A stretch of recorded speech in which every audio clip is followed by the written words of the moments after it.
Hi, everybody. Happy Friday. It's Brenden, Foland, your Government Relations Director here at the AEA for you for your weekly legislative update. We wanted to give you a brief recap of what happened this week. It was an exciting week at the Capitol, an interesting week. The House of Representatives actually introduced a budget early in the week on Monday, and then tried to pass it through the Appropriations Committee on Wednesday. Unfortunately for them, there were a few Republicans in the committee that were not on board with it. The budget had many issues. They were trying to pass what they were calling a skinny budget, which is essentially just letting all the money that we have in the coffers just sit there and not spend anything and just continue what they spent last year with some minor changes. So that would have left a lot of money on the table, a lot of revenue for the state, a lot of possible funding for education would not have been provided and not been used. So the House Democrats actually made some good points fighting the budget and how it was a missed opportunity. They were joined in their opposition by two Republicans, which gave them enough votes to actually kill this version of the skinny budget and force the legislature to go back and kind of start from scratch, if you will, and find a new way forward. It does, based on the committee testimony and the comments made by the Republicans, it seems like there's a pretty big rift in their caucus in their party on how they should spend the money and what way forward they should take. That was really the only big thing that happened at the Capitol. Other than budget talk, nothing really has been going on. It's gotten a little quiet, slowed down quite a bit, luckily. So with that, I wanted to kick it to our Vice President, Marisol Garcia, who will be talking a little bit about some other events that happened this week. Hi, everyone. Happy Friday. We are here. Take a deep breath. I know a lot of us might be working tomorrow, catching up, grading, etc., but at least we have a space to step away from our campus. All right. So was there some horrible news yesterday? Absolutely. Is it shocking? Yes and no. Unfortunately, we're living in a state which it is becoming increasingly difficult to trust and rely on a three branches of government system, especially when our governor expanded the current court and seems to be, quite frankly, working with the governor, which means now we are down to two branches of government. Remember, I'm a social studies teacher, so hopefully you guys got good social studies education, but there's supposed to be three branches of government. So we've got two branches of government working right now, two of them together. And so we really were disappointed when we heard the ruling. There isn't a lot of details about the ruling. The way that the Supreme Court works in Arizona is they can just tell you that it failed or that they, who that they ruled for or against. They don't give you the specifics or the summary, unlike on a national level with the Supreme Court, where it's all laid out that minute. Here's how we ruled and here's why and here's what we believe. So we have some time. But what we can say is that once again, the governor who appointed his friends, many of them not completely qualified to sit on this court, were unable to withstand the pressure coming from outside big politics, outside donors, the 1% in our state. They were quickly to not support voters, educators, students in this state. And it is a very sad state of Arizona. We're a laughing stock. I think we're kind of right behind Florida with all their insanity that's happening over there. But we're here. And so when we got the ruling, we were heartbroken. It is not the first or last time we're going to get gut punches, but it definitely is not the first or last time that we're going to fight back. And so though I can give you a couple hours and days to be sad, or you can be as sad as many signatures you collected, which are thousands and thousands of them, but you got to brush yourself off, take the weekend and reboot, because we're getting ready to go for a bigger fight, a larger fight. And that's what we wanted to talk to you about tonight. And that is it's budget season. And this happens every year, unfortunately. Every year we wait for what kind of money is available, A, and then B, what kind of politicking is going to happen behind the scenes and what kind of alliances. Generally, nonpartisan budgets are created without any input and they are forced upon us. So with that, I'm going to have Brenden talk a little bit about what kind of money there is, what's the current state of that, and then I'm going to come back and share with you what our thoughts are on it. So we have almost unprecedented amount of money this year. It's pretty shocking. That was a big part of the reason why the skinny budget, if you will, failed on Wednesday. We actually have there's two different types of money that we talk about down at the Capitol. One of them is called ongoing. This means that we can expect it to come in and year out. It doesn't go away. It's going to be continued money coming into the state. And that we actually have over $1.5 billion. So that's 1.57 billion. And that is well above what we projected last year, well above even what they projected in January of this year. So there's a lot of money for long-term investments in K-12 and in education. There's also what's called one-time, and this means that it's revenue that we don't know for a fact if it's going to be sustainable. It's a lot of one-time kind of one-off, if you will, money that the state will get. This means that we can't really spend it on things that are going to be a long-term annual expenditure. But this can be used for a variety of things that are a single, one-off payment, if you will. So school capital, things like that have historically been what we have spent one-time funding on. And that one, we actually have $3.7 billion. So we're looking at over $5.3 billion in funds that we have available to us this year that we can use right now to make a real difference. And on that note, Marisol is going to talk a little bit about some of the ideas. Yeah, I mean, I think I've over the years I've heard we don't have any money for schools. I think more times than I have gray hairs, and I'm not a spring chicken. So I think it's time to call their bluff. Okay, the reality is we have the money. Brenden just explained to you that we not only have sustaining money that's coming in, but we also have one-time money, which a lot of you have felt at the local level because of the COVID money that has come in. Okay, so let's be clear. It's time to demand what we want, and this is not new stuff. This is stuff that most of the people in the legislature say they support and have run on, and I've received mailers from them. It is we want to present to you what's called an educator's budget. We want a pure investment in the most important C in this state, right? When they talk about copper, and I'm going to tell you, I'm talking about our children. It is time to invest in Arizona children because this is the most important value of our state. And these are our public schools, these are our students, and this is our tax money. So we want it invested in our kids. And I'm going to lay out exactly what we want. This is not new, and you're not going to be shocked as an educator from the field. I'm going to tell you, you're going to be like, yep, I want that. Yep, I want that. Okay, we want increase to the base.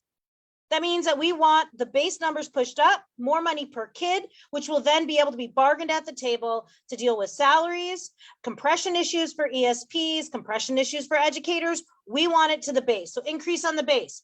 2, we want an equity weight. There are students in our communities who are suffering more than anyone because of either generational poverty or because of the fact that they are new families who are just starting out dealing with housing crisis. And so all these families, we need additional. We know that those kids come to our classroom needing more. We want to give them more because we need to teach these kids how to swim and not wait for them to drown.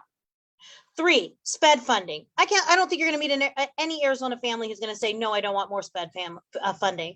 Our students are specially gifted. They are different. We need funding to help make sure they get the unique education that they deserve. 4, tribal student weights. We have students, we have some of the most highest population of Native American students in our state. They were most hit. They were the most vulnerable during COVID. Those schools have been underfunded for years. We need to take care of the first peoples of this land. 5, full day kindergarten. It's still shocking when people hear that we don't have full day kindergarten paid for in this state. We do not. This is a conversation that was had in the 1960s. Our students, our children need full day kindergarten. And almost every district is doing it, but guess what they're doing? They're moving money from other vitally needed services to pay for that full day kindergarten. And so we want the full day kindergarten. And what else do we want? We want pre-K.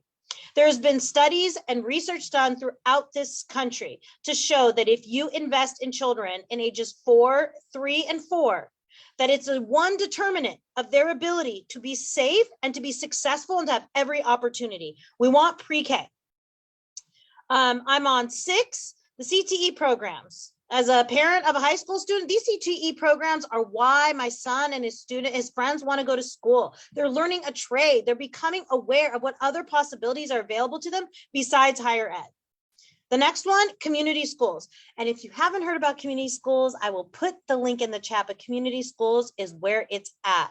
It allows the parents, the community, the students, the educators to come together to decide what that community needs. Do they need secondary classrooms after school? Do they need night school? Do they need a laundromat? Do they need an expanded library? All these things are so important. And so community schools put all that power back into our communities. We want the parents to work with us with what we need. So community schools, amazing. Junior high weight, this might shock you, but currently in the state of Arizona, middle schools, junior highs have different weights, are not afforded a specialty weight. There's K-8 weight, and there's also high school weight. And coming from you as an 8th grade teacher, believe me, the middle school kids need special attention. I love them. They're my favorite, but they need special attention. They're on the crust. I mean, if you're a middle school teacher, you know we're special. And you know that those 8th grade kids are even more special because they love school, but they also hate the world. And so we get to find a special place. They need to have that weight. And then 9, Daa inflation. We have talked about this. The district additional assistant was ignored for years when we were in a recession.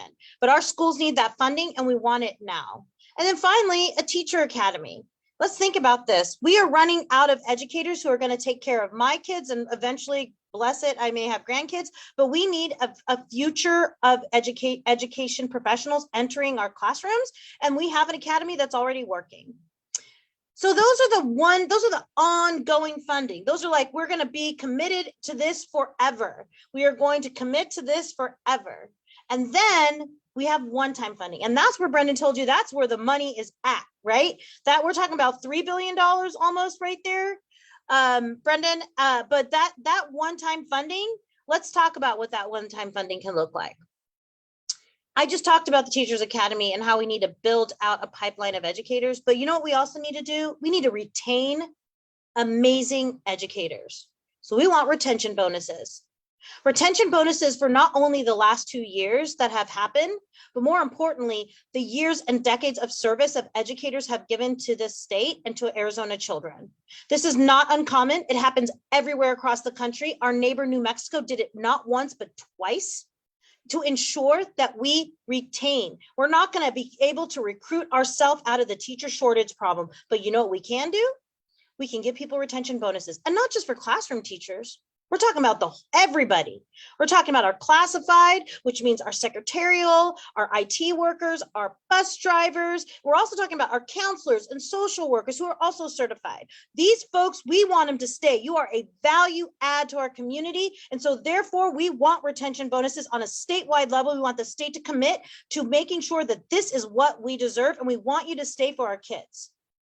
The next thing is one-time funding for our school facilities. I don't know a school in this state that doesn't have an air conditioner leaking right now, or may have some little furry friends running around the classroom. Not one. And those of you who've worked here in the summer and know what happens to the roofs when the pigeons get a hold of it, those are problems, Arizona problems. Our facilities are breaking down, and we need an investment in our facilities, not for brand new shiny ones for the charter schools. I'm talking about our public schools. They need to be taken care of. My son's school should look like any other school in this state. Beautiful green grass, amazing facilities for him to play basketball in, state-of-the-art technology, but buildings that will keep him safe and not fall if something else happens. And then finally, broadband access. We all know that this was not the first pandemic, nor this is not, we have amended the way that we currently educate. Our students need to be able to get on broadband. You need to be able to get on broadband, and our students and educators in schools need to be able to service students who are unable to come into school because of whatever reason. I just don't think that a lot of this is a lot to ask for in a state that has a $5 billion sitting in front of them. So I want you to support this. I want you to endorse this. And that's a really important word. We want you to support and endorse this educator's budget. So today I'm asking for 2 things. I'm asking you, well, actually 3. I lied. So the first thing I'm gonna have you do is in the chat, we want you to sign on to this. I want you to sign on to this education budget plan. Don't worry about the numbers. We got you. Don't worry about how, when, what, we got you. But we're making this very clear. This is this is what the educators need. This is what the education system needs now, not tomorrow, not in 10 years, not when you're elected, now. So I'm going to ask you to sign on and share it to everybody. If that means that you get onto your phone and start sharing it with different people, share it with whoever you want. It doesn't need to be an educator. It should be parents. It should be community leaders. It should be at your church. It should be at the soccer games or the baseball game that I'm going tonight at Fairfax High School. I'm going to send it with parents. Can you sign this? Can you sign this digitally? So we're putting it in there. 2, I need to let the legislators know this is what we want. Do they know yet? No, because you know who's most important? You, the members. We're doing this together. We, the union, is doing this. So we're gonna have you tweet. So there'll be a second link. Tweet at your legislators, and hopefully they're gonna be like, "This sounds great. I support. I support. I support." 2.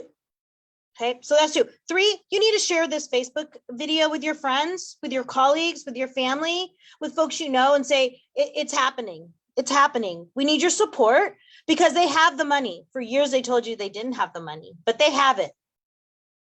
Let's be very clear. We at the AEA, you at the local level, and then even further down, you in your classroom have a commitment at the 5-foot level. That's for our children. They deserve the very best. This union, our union, is committed to ensure their opportunities are able to be reached. And the only way those opportunities are reached is ensuring that we have investment in schools, our public schools, and our educators in this state for Arizona children. This union is unapologetic about the fact that we are no longer accepting 49th or 50th, depending on the day, ranking in this state. We want these now. We're going to enter these discussions with legislators to let them know this is our plan. How would you like to move? How can we support you moving this forward? I don't want this to be partisan. I don't want this to be political. This is very clear and to the point. This is what's needed to ensure that Arizona's children have every opportunity. These 10 things, as well as some little kind of icing on top for one-time funding. It can be done. It should be done, and we're going to make sure that it gets done. So 3 things: share this Facebook feed with your friends, even in Messenger. We're going to ask all our local leaders to do it too. 2, sign it, the petition. Let's go. And then 3, tweet at your legislators. I'm going to do it too. If you don't follow me on Twitter, you can follow my model. It's Marisol Garcia AZ with a little @ You can follow me, and I'm going to do it right now. Now, do I know that my legislators support me and educators? Yes, because we've multiple times asked them, but that's okay. I'm going to go ahead and say, Representative Bolding, Senator Rios, Representative Quinones, I need to make sure that you have my back, and that's what we're going to do. Next week, we're going to start meeting with legislators. Next week, we're going to meet with them, and we're going to ask them to support us. And we're going to make sure they understand that you are going to expect them to support us as well. So 3 things: share the feed, do the tweets, and sign the petition. I hope you take a chance to share this with everyone. We're going to be beating down this drum. This is just the beginning. Thank you guys so much for joining us on a Friday night. I really enjoy being able to do this. And we have a lot of work in front of us, but I am super energized because there is funding. We have a path, and we're gonna succeed. Because when we fight, we win. Thanks, everyone. Have an amazing evening.